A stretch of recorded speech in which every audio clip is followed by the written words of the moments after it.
पूरे हिंदुस्तान में रोज़ माइंड के मिशन जैसा और कोई मिशन नहीं। 5 बैच तो हमारे यहाँ से ही पास हो चुके हैं, उनको डिग्री मिल चुकी है। आज तक तो कभी किसी बच्चे से ऐसा कभी कोई बात हुई नहीं है। तो ये तो बिल्कुल ही झूठ बोल रहा है जो भी बोल रहा है कि उनकी डिग्री रोक ली जाती है और उनसे बाकी पैसे दिए जाते हैं। मैं एक लाइन में कहूँगा, एक बिहारी सब पे भारी।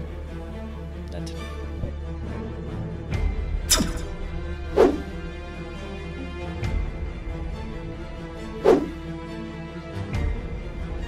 रोज Mind educational and charitable trust के ऑफिशियल चैनल पर चल रहा यह नया सीरीज, जिसमें हम आपको कॉलेज के पदाधिकारियों से रूबरू कराते हैं और दिखाने की कोशिश करते हैं कि कॉलेज के पदाधिकारी रोज माइंड के बारे में क्या ख्याल रखते हैं और अब तक उनका रोज माइंड के साथ क्या अनुभव रहा है। आइए इस वीडियो में आगे बढ़ते हुए इस वीडियो की शुरुआत करते हैं।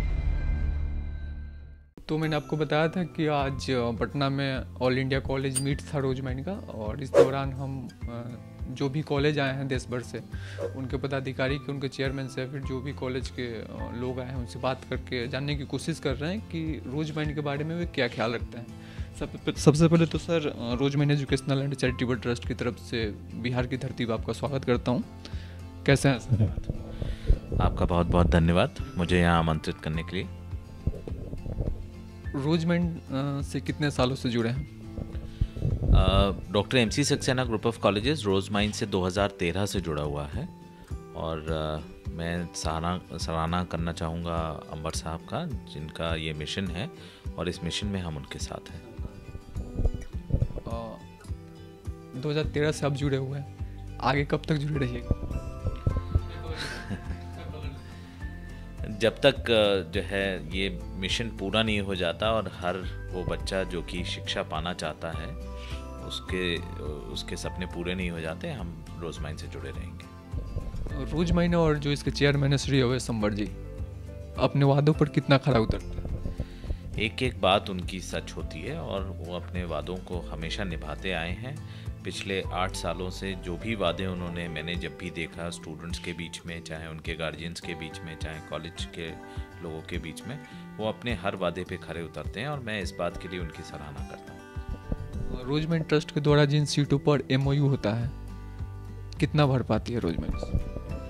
अक्सर देखा गया है कि रोज माइंड अपनी पूरी की पूरी सीटें भर लेती है और सभी लोग यहाँ से पूरा संतुष्ट होकर जाते हैं। बल्कि आज एक कॉन्फ्रेंस हो रही थी जिसमें हम लोग आपस में ये डिस्कस भी कर रहे थे कि पूरे हिंदुस्तान में रोज माइंड के मिशन जैसा और कोई मिशन नहीं है, और शायद इसी वजह से इससे लोग ज़्यादा से ज़्यादा जुड़ते जा रहे हैं और जो है ज़्यादा से ज़्यादा कॉलेजेस में आ रहे हैं।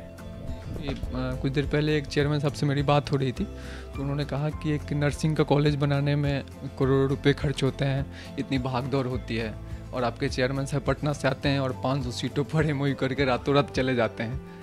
इन सब सारी चीज़ें को पीछे कौन सी ताकत काम कर रही है? आपको क्या लगता है? आप इसको किस नज़र से देखते हैं?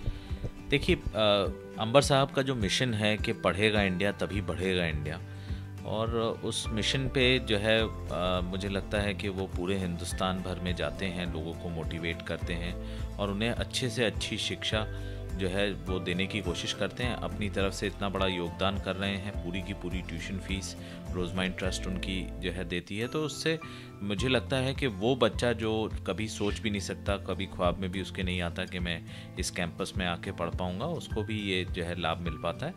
मुझे लगता है कि बहुत ही सराहनीय काम है। देश के जो भी स्टेट गवर्नमेंट यूनिवर्सिटी से एफिलेटेड कॉलेज हैं, उनसे क्या अपील कीजिएगा? एक कॉलेज हो के आप अपने रोज माइंड के साथ क्या फील किया, आपका क्या एक्सपीरियंस रहा? क्या उन कॉलेजों को रोज माइंड से जुड़ना चाहिए?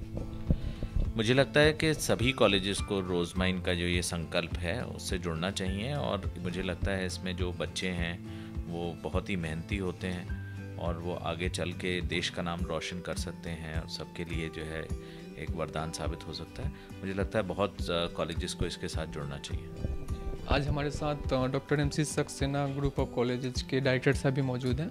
हम इनसे भी बात करेंगे और जानने की कोशिश करेंगे कि सर, जो रोज माइंड के बच्चे होते हैं कॉलेज में, जो भी रोज माइंड के द्वारा बच्चे गए होते हैं, कैसे होते हैं सर? कभी उनके वजह से कोई परेशानी आई हो? कोई परेशानी नहीं आई। इवन जो रोज माइंड से बच्चे आते हैं बहुत अच्छे होते हैं, डिसिप्लिन्ड होते हैं, और हम उनको सिखाते हैं कि कैसे आपको फर्दर डिसिप्लिन मेंटेन करना है और कैसे अपनी शिक्षा को आगे बढ़ाना है। कई बार बच्चों के माध्यम से सवाल आते हैं और सुना जाता है कि बच्चे कहते हैं कि रोज माइंड के माध्यम से जो बच्चे जाते हैं, कॉलेज क्या करता है कि 1 साल तक उनसे फ़ी की डिमांड नहीं करेगा, लेकिन अगले साल या फिर लास्ट ईयर में उनकी डिग्री रोक देगा कि जब तक तुम पूरे फ़ी नहीं दोगे, पैसे नहीं दोगे, तब तक तुम्हारी डिग्री नहीं दी जाएगी। ऐसा कुछ तो सर कॉलेज में नहीं होता? ऐसा नहीं है बिल्कुल, क्योंकि अंबर सर ने ऑलरेडी कह रखा है दिस इज़ अ मिशन संकल्प। सो हम इसके साथ इसीलिए जुड़े हैं कि बच्चों की जो भी परेशानियां हैं, चाहे वो फाइनेंशियल हैं या उनकी अपनी परेशानियां हैं, वो हम उनको अपना मान के कॉलेज में उनको पढ़ाते हैं, लिखाते हैं और उनको सभ्य बनाते हैं जो आगे उनको बढ़ने में मदद कर सके। इसके साथ ही मैं बताना चाहूँगा कि 5 बैच तो हमारे यहाँ से ही पास हो चुके हैं, उनको डिग्री मिल चुकी है। आज तक तो कभी किसी बच्चे से ऐसा कभी कोई बात हुई नहीं है। तो ये तो बिल्कुल ही झूठ बोल रहा है जो भी बोल रहा है कि उनकी डिग्री रोक ली जाती है और फिर उनसे बाकी पैसे लिए जाते हैं। 5 बैच तो हमारे यहाँ से पास हो चुके हैं। कई बार ऐसा देखा जाता है कि बिहार के नाम से लोग बहुत घबराते हैं। बिहार में जो भी संस्थाएं चल रही हैं, जो भी चीज़ें चल रही हैं, इन सब से लोग घबराते हैं और कतराते हैं, इनसे दूर भागते हैं। हालांकि बिहार का इतिहास काफ़ी स्वर्णिम रहा है। इन सब के बावजूद भी आपने रोजमैन पे विश्वास किया और रोजमैन के साथ आप जुड़े। अब तक का सफ़र कैसा रहा सर? मैं एक लाइन में कहूँगा, एक बिहारी सब पे भारी। थैंक यू सर, हमसे जुड़ने के लिए आपका बहुत बहुत धन्यवाद।